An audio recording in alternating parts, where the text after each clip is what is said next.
Buenas tardes. Nos permitimos dar el informe diario relacionado con el COVID-19. Adelante, doctora. Gracias, doctora Vero. Este es el parte médico de este lunes 24 de enero. La Secretaría de Salud de Yucatán recomienda a la población yucateca evitar el uso de cubrebocas de tela o pañoletas, ya que está descrito que no brinda ninguna protección contra el COVID, incluida la variante Omicron, por lo que para protegernos entre todos, se sugiere el uso de cubrebocas de 2 capas, tricapa o de uso de grado médico como es el KN95, ya que estos tienen una cobertura hasta del 95% contra el Omicron.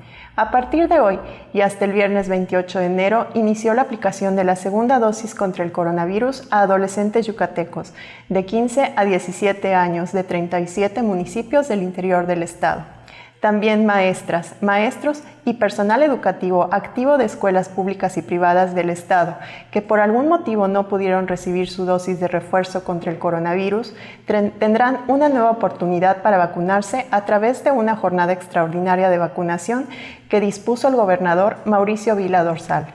A partir de mañana, martes 25 de enero, y cuya única sede será el macrocentro habilitado en el Centro de Convenciones Yucatán Siglo XXI, en un horario de 8 de la mañana a 4 de la tarde. De igual forma, continúa la aplicación de dosis de refuerzo contra el coronavirus a los sectores de la población de 40 a 49 y 50 a 59 años de edad en 26 municipios del interior del estado. Proceso que se realizará el 24 de enero para ambos sectores de la población, es decir, personas de 40 a 49 y 50 a 59 años únicamente en las demarcaciones de Canacín, Valladolid, Tizimín, Progreso, Tecash y Ticul. Los invitamos a vacunarse sin temor para proteger nuestra salud y la de nuestras familias. Estamos trabajando de manera conjunta el Gobierno del Estado, la Secretaría del Bienestar y las Fuerzas Armadas. Como se ha señalado en la reapertura económica, los datos más importantes son la ocupación hospitalaria y los ingresos diarios. El día de hoy tenemos 163 pacientes en hospitales públicos.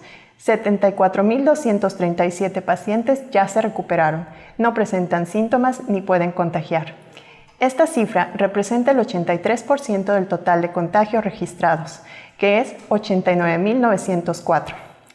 Hoy se detectaron 982 nuevos contagios de coronavirus, 911 en Mérida, 29 en Progreso, 6 en Valladolid, 5 en Panamá, 4 foráneos, 3 en Ticul, 2 en Canacín, Motul, San Felipe, Temash y Humán, 1 en Acanqué, Cacalchen, Chichimilá, Concal, Quinchil, Maxcanú, Muna, Oxcuxcap, Tecash, Tizimín, Sucacap, Ucú, Xochel, Yaxcabá.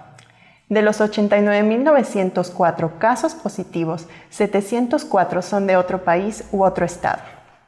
Específicamente en Mérida, se han diagnosticado 53.496 personas contagiadas de coronavirus, que viven en 13.895 en la zona norte, 13.062 en la zona oriente, 5.234 zona centro, 8.481 en la zona sur, 12.824 en la zona poniente. Lamentablemente, en este parte médico informamos de 7 fallecimientos, 4 hombres y 3 mujeres, de un rango de edad de 40 a 89 años. 6 residían en Mérida y 1 en Tizimín. Entre sus principales enfermedades se encontraban hipertensión, obesidad, inmunosupresión y enfermedad cardiovascular. En total, son 6.559 las personas fallecidas a causa del coronavirus. De los casos activos, 8.945 están estables, aislados, monitoreados por personal médico de los servicios de salud de Yucatán. Presentan síntomas leves. Como ya se mencionó, 163 de los casos positivos están en hospitales públicos y en aislamiento total.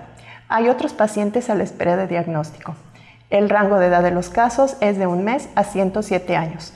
Los indicadores semanales del Semáforo Estatal de Salud marcan color amarillo. Hasta aquí el reporte, doctora. Gracias.